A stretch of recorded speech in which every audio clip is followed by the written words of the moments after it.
It's time for you to meet the real Agent Argyle. Oh my God. Oh my God.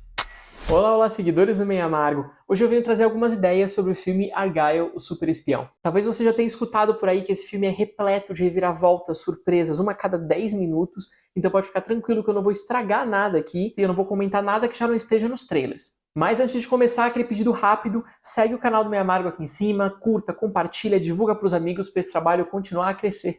Na trama, a Bryce Dallas Howard interpreta a Ellie Conway, uma escritora especializada em filmes de espionagem e de ação, e ela é convocada por um grupo de mafiosos alegando que as histórias dela estão virando realidade. Então ela precisa escrever um novo episódio para impedir um grande bandido internacional de cometer seus crimes. No papel, essa premissa pode parecer simples até demais, especialmente quando a gente vê que na direção está o Matthew Vaughn, o diretor conhecido por estripulias e maluquices nas suas tramas, como foi o caso de Kick-Ass e da série Kingsman. A gente pode falar, poxa, ele vai ficar só nessa paródia de filmes de espionagem, tipo James Bond, ele já fez coisas muito mais inovadoras, mas o fato é que aqui, aquelas cenas que a gente espera dele, que são realmente delirantes, alucinantes, vão aparecer só na segunda metade da trama, naquela parte sobre a qual a gente não pode comentar para não estragar o prazer de ninguém. Mas acredite, tem coisas muito doidas, isso mesmo vindo do roteiro escrito pelo Jason Fuchs, que não tem exatamente a filmografia mais elogiável do mundo. Ele foi responsável pelas histórias de Mulher Maravilha, Peter Pan e Era do Gelo 4.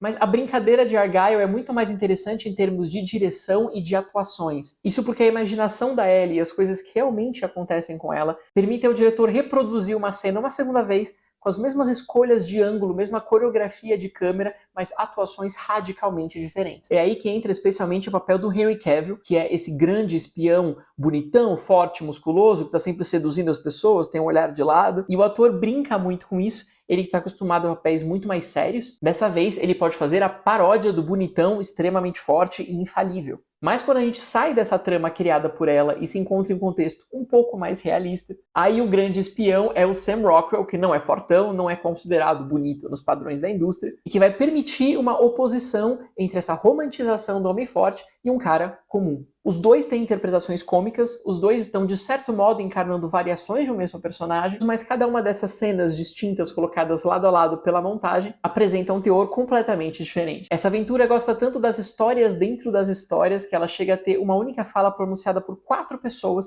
intercaladas pela montagem. Para o espectador, essa é uma maneira de mostrar como uma atuação diferente ou uma escolha diferente do elenco traz sensações, sentimentos e um tom para o filme radicalmente distintos. Ao contrário de tantos filmes de ação que investem em muitos efeitos visuais para parecerem o mais naturalistas e dignos de crença possível, nesse caso a gente tem uma produção que gosta de ressaltar o quanto ela é artificial, improvável e absurda. Ao contrário da imersão, a gente tem um distanciamento crítico e paródico. Até os tradicionais flashbacks em preto e branco, quando a gente revela alguma informação importante do passado, tem alguns elementos coloridos. Vocês já devem ter visto nesses filtros de redes sociais, quando uma imagem pode ficar inteiramente em preto e branco, mas digamos que o cabelo, uma bolsa, um objeto mantém sua cor. E com essa ferramenta ele chama atenção tanto para a artificialidade do preto e branco, quanto para a artificialidade daquele pequeno objeto colorido ali no meio. O mesmo vale para cenas de ação. O cineasta sempre foi um apaixonado por música, aqui todas as cenas de luta são acompanhadas por muita música pop, de modo que as brigas, tiroteios e perseguições parecem realmente uma cena musical. E isso vai aumentando de tal maneira que o grande clímax vai ser uma cena de ação transformada literalmente num musical, com referências muito específicas a musicais famosos e completamente absurda, delirante, multicolorida,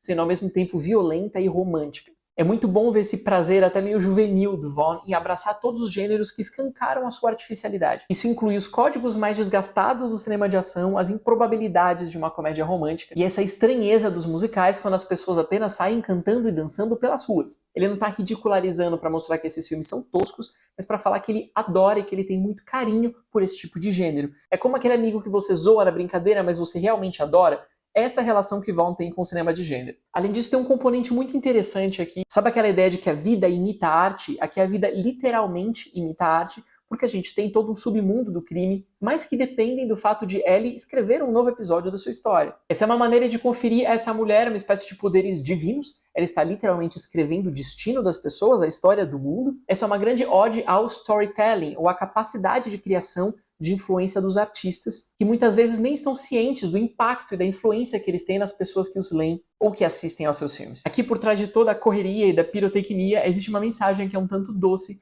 em defesa dessas pessoas que criam histórias para nossa diversão. E é por isso que a artificialidade funciona tão bem aqui, porque esse mundo não é construído apesar das suas improbabilidades, mas por causa delas. O caráter artificial é um dos verdadeiros temas de Argylle. Por isso, uma pessoa com um vestido de gala todo dourado pode circular por um universo inteiramente cinzento e se destacar como único elemento colorido no universo monocromático, assim como faziam os flashbacks. E depois de participar de uma grande cena de pancadaria, os cabelos continuam impecáveis, os vestidos não se sujam, de uma maneira que claramente não poderia acontecer. Mesmo os grandes efeitos visuais de correria ou de fuga são claramente digitais, a gente não imagina que os personagens estejam de fato envolvidos naquele momento. Nesse sentido, Argylle funciona como um oposto de Velozes e Furiosos, por exemplo, para pegar uma franquia dos mesmos estúdios, porque a saga com o Vin Diesel acreditava que para produzir alguma espécie de impacto ela precisava ser cada vez maior, estratosférica, voar pelos ares, embaixo da água e por universo. O que o Matthew Vaughn entende é que ele tem muita insanidade e muita loucura que ele pode atribuir em espaços simples, por exemplo, dentro de uma sala ou no cruzamento entre dois corredores, onde acontece uma das melhores cenas do filme. Essa é muito mais uma questão de criatividade e originalidade do que de proporções. Para quem se pergunta sobre as atuações aqui dentro, o elenco parece se divertir bastante. A gente já falou do Henry Cavill, tem a Dua Lipa, que está ali num papel muito pequeno de coadjuvante, mas ela participa dessa história dentro da história, onde as pessoas podem ser canastronas e exageradas, então a falta de conhecimentos dramáticos dela não compromete. O Sam Rockwell é uma grande preciosidade e a Bryce Dallas Howard tem uma evolução muito grande na personagem e também a possibilidade de zoar a famosa cena dela correndo de salto alto em Jurassic World.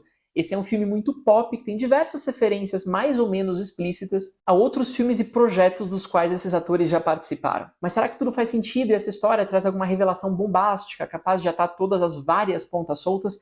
É claro que não. O filme tem uma série de reviravoltas um tanto improváveis até para esse universo muito distante da realidade. Várias passagens não se justificam, como por exemplo uma ligação telefônica feita com a porta aberta, que nunca aconteceria no universo de espiões profissionais. O filme também incomoda por deixar em segundo plano todos os personagens dignos de uma representatividade ou de uma diversidade. Isso significa que os vilões serão russos, latinos ou com sotaque britânico, enquanto os nossos heróis ainda são norte-americanos.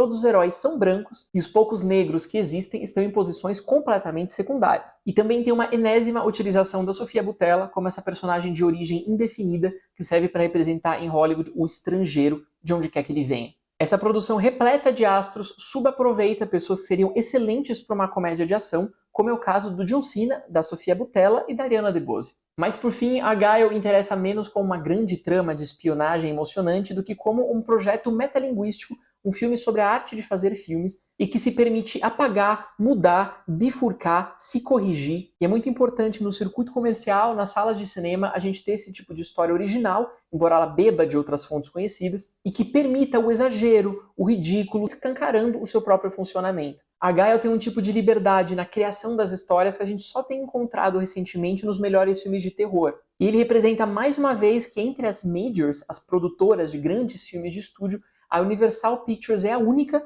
que ainda se presta a desenvolver essas histórias completamente improváveis e originais que não derivam de um livro, de uma franquia conhecida, de uma marca de bonecos, etc. É isso, eu fico por aqui hoje. Me disse, viu ou vai ver Argylle? O que você achou? Coloca aqui nos comentários e também siga o canal do Meio Amargo, além de ler os textos publicados diariamente no meioamargo.com. Até a próxima!